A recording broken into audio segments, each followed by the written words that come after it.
these are sort of things I was thinking about this morning. There is not one kind of car, and many of the presentations today and yesterday covered this territory. But you see the tendency for everybody to want the electric car to be everything before they get started on it and before they get it to the public. We don't need to wait until a car equals a horse. An EV can be its own thing, a plug-in EV can be its own thing. And everyone, whether you're a consumer or you're a car company, an oil company, has a love-hate with change. Change threatens our comfort zones. You know, I don't really want to leave my hotel room to come down to the damn conference because I'm working on my email and I'm more comfortable in my hotel room. Well, in the same way, I don't really want to be necessarily the first guy in the block with an electric car or to shake hands with the hydrogen people or to move things forward. So I encourage everyone to think about that. And this is one of my favorites. The smarter you are, the better you can rationalize your feelings. And we have a lot of smart people in our movement on all sides. And we just need to stay aware to our bias. So when we're arguing things, we're keeping the real big picture in mind. The stakes and opportunities are incredibly high. And this final thought, I was thinking about Paul Hawkins this morning. We right now, in September 2008, are remaking the way we live. If we can switch to clean energy, renewable electricity for our vehicles and break our addiction to oil and really save oil for future generations, for pharmaceutical plastics, for aviation where it's really needed, then we're creating a very positive legacy for our children. And maybe out to just prove Kurt Vonnegut's old thing about human beings we're a little bit too lazy and not quite smart enough to make it as a race. And I think we are viable, and it's people like this group here that can help prove it. So without further ado, I will show a couple other clips from some of my favorite people in the movement. I'll start with Stan Ovshinsky, and then you guys just hold up the noose when I've got to go. Let's see here. So, boom.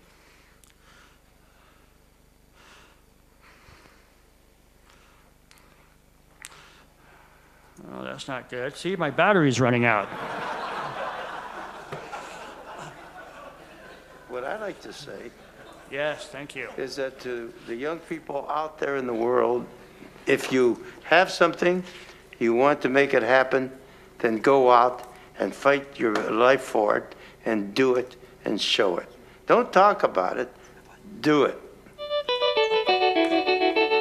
This plant is capable of making 9 miles in a single run. And this machine is longer than a football field. It's my favorite view of it because I believe, as a machine builder anyway, that it's sculpture, it's beauty, it's art. I wouldn't mind having one of these in my living room, actually.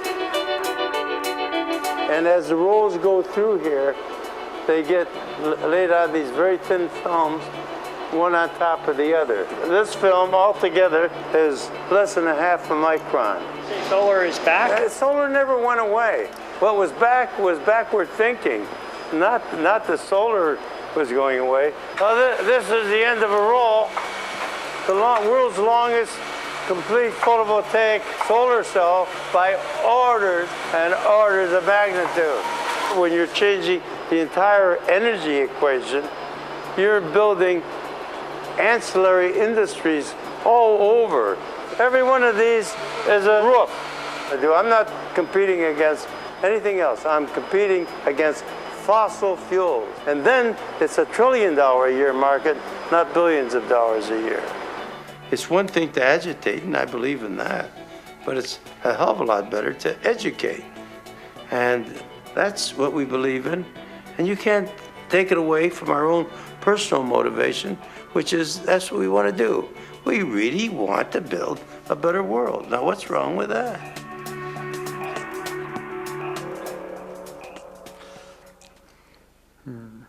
So that was Stan and Iris Ovshinsky at Ovonics in Michigan. And right after we filmed that beautiful day with them in their solar power plant, and he reminded me that solar never went away. About several months later, Iris passed away, and she was really the super brains in that couple. I mean, obviously Stan was amazing too, but in a way the film was dedicated to Iris Ovshinsky for her work at Ovonics. Okay, well, I'm told to have a little bit more time, so I could try to find this. I will show you in sort of the battle for hearts and minds for the electric car. I'm going to show you an example. This is going to be from my next film. The next film is tentatively entitled Revenge of the Electric Car. And the idea of Revenge of the Electric Car is instead of fear of change, this is about people's ability to change. And I think that the two big factors being that oil prices are finally moving to a price where consumers are motivated to spend a little bit more money up front, and people are getting that global warming is an issue. So here's a little clip that talks about, and to the last presentation a little bit, why it's a little bit difficult to sell electric cars in the past. Welcome to the electric car of the future, sponsored by the gasoline producers of America. Hello, I'm an electric car. I can't go very fast or very far, and if you drive me, people will think you're gay. One of us. One of us. Yeah, so you see how much I'm glad I'm not a car maker sometimes.